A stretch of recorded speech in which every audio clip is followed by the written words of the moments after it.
할렐루야. 우리 아침 묵상 시작합니다. 나는 전능하신 아버지 하나님 천지의 창조주를 믿습니다. 나는 그의 유일하신 아들 우리 주 예수 그리스도를 믿습니다. 그는 성령으로 잉태되어 동정녀 마리아에게서 나시고 본디오 빌라도에게 고난을 받아 십자가에 못 박혀 죽으시고 장사된 지 4일 만에 죽은 자 가운데서 다시 살아나셨으며 하늘에 오르시어 전능하신 아버지 하나님 우편에 앉아 계시다가 거기로부터 살아있는 자와 죽은 자를 심판하러 오십니다. 나는 성령을 믿으며 거룩한 공교회와 성도의 교제와 죄를 용서받는 것과 몸의 부활과 영생을 믿습니다. 아멘. 함께 부를 찬송가는 20장입니다. 함께 부를 찬송가는 20장. 큰 영광 중에 계신 주 나 찬송합니다. 영원히 계신 주 이름 나 찬송합니다. 한없이 크신 능력을 나 찬송합니다. 참되고 미쁜 그 언약 나 찬송합니다. 온 천지 창조하시던 그 말씀이 미소 영원히 변치 않는 줄라 믿사옵니다. 그 온유하신 주 음성 날 불러주시고 그 품에 품어 주시니 나 찬송합니다.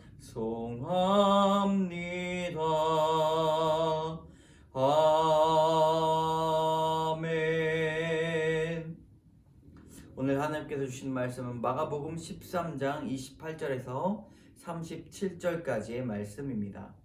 마가복음 13장 28절에서 37절까지의 말씀 함께 읽겠습니다. 무화과 나무의 비유를 배우라. 그 가지가 연하여지고 잎사귀를 내면 여름이 가까운 줄 아나니 이와 같이 너희가 이런 일을 일어나는 것을 보거든 인자가 가까이 곧 문 앞에 이른 줄 알라. 내가 진실로 너에게 말하노니 이 세대가 지나가기 전에 이 일이 다 일어나리라. 천지는 없어지겠으나 내 말은 없어지지 아니하리라. 그러나 그 날과 그때는 아무도 모르나니 하늘에 있는 천사들도 아들도 모르고 아버지만 아시느니라. 주의하라, 깨어 있으라. 그때가 언제인지 알지 못함이라.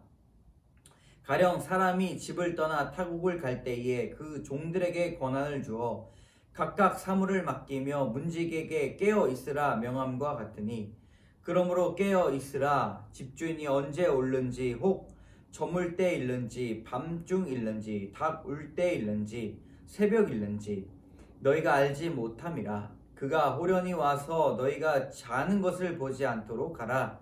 깨어 있으라. 내가 너희에게 하는 이 말은 모든 사람에게 하는 말이니라 하시니라. 아멘. 오늘 본문을 요약하면 깨어 있으라 말씀하십니다. 그리고 시대의 징조를 분별하라 라고 말씀하시지요. 왜냐하면 아버지께서 오시는 그 날과 그때는 집주인밖에 모른다. 아버지밖에 모른다. 그렇기 때문에 너희들은 문지기니 깨어 있으라 말씀하고 계십니다. 오늘 말씀을 통해서 나누고자 하는 첫 번째 교훈은 분별하라입니다. 여러분, 종말의 징조를 궁금해하는 제자들에게 예수님은 징조를 알려고 하지 말고 저희가 먼저 겸손하게 배워야 된다라고 말씀하십니다.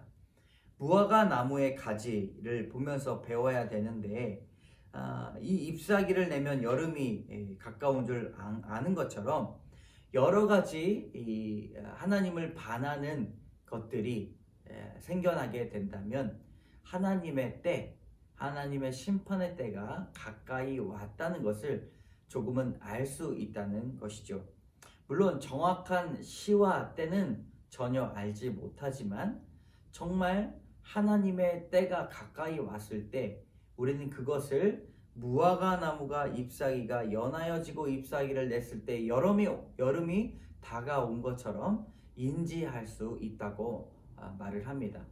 여러분, 우리의 인생은 하나님을 찬양하고 하나님의 선한 영향력을 내기 위하여서 우리 인생은 창조가 되었습니다. 그저 우리의 기쁨만 위하여서, 우리가 하고자 하는 일만 위하여서 우리의 인생이 만들어진 것은 결코 아닌 것이죠. 그렇다면 우리의 인생을 뒤돌아볼 때 우리는 하나님의 일을 하여서 무엇을 이 시대를 분별하고 있는가를 우리는 깨달아야 합니다. 요즘에 참 안타까운 것은 자라는 청소년들, 남자 아이들 머릿속에서는요, 성밖에 없고 여자들 아이들 머릿속에는 이 외모밖에 없다는 이야기를 많이 하고 있습니다. 물론 하나님을 믿으면서 귀하게 신앙을 키워가는 청소년들도 많이 있지만 참 이 시대가 분별이 어려운 시대라는 것을 우리는 알 수 있습니다. 여러분, 우리가 절제하고 시대를 분별할 수 있는 그런 지혜를 달라고 기도해야 할 것입니다.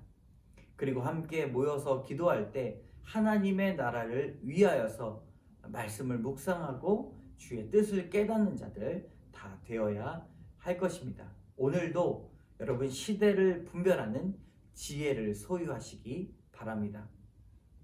두 번째 교훈입니다. 두 번째 교훈은 깨어 있으라입니다. 여러분, 깨어 있으라라는 말씀을 하고 계시죠. 주인이 문지기에게 너희 집을 맡기고 떠났을 때 주인이 언제 돌아올지 모른다는 것이죠. 새벽, 저녁, 자고 있을 때, 졸고 있을 때, 어느 때 찾아오실지 모르는 것처럼 주님께서도 우리에게 그 이야기를 하고 계십니다. 여러분, 영적으로 빈틈없이 어떠한 상황에서도 대처할 수 있는 능력을 갖추어야 할 것입니다. 때를 아는 것보다 깨어 있는 것이 중요하다는 것이죠. 많은 사람들이 이 환란의 때, 심판의 때를 알아서 그 때만 기다리고 일상의 삶이 무너진 채 살아가는 이단 종파의 모습들을 우리는 볼 수가 있습니다. 그러나 이 때가 중요한 것이 아니라 우리가 그 때를 어떻게 맞이하며 일상의 삶을 살아가고 있는가, 그것이 매우 중요하다는 것이죠. 여러분, 주인의 것을 지키고자 했었던 그 문지기처럼 37절의 말씀, 깨어있으라, 내가 너희에게 하는 이 말은 모든 사람에게 하는 말이니라 라고 말씀하신 것처럼 모든 사람에게 한 사람도 빠짐없이 하시는 그 말씀, 오늘도 깨어서 기도하는 성도들 다 되시기를 주님의 이름으로 축복합니다. 함께 기도하겠습니다. 참 좋으신 하나님, 감사합니다. 깨어있으라, 분별하라, 그 명령하신 이 말씀을 따라 지혜롭고 주의 말씀을 분별하며 살아가는 우리 모두가 되게 하여 주시옵소서.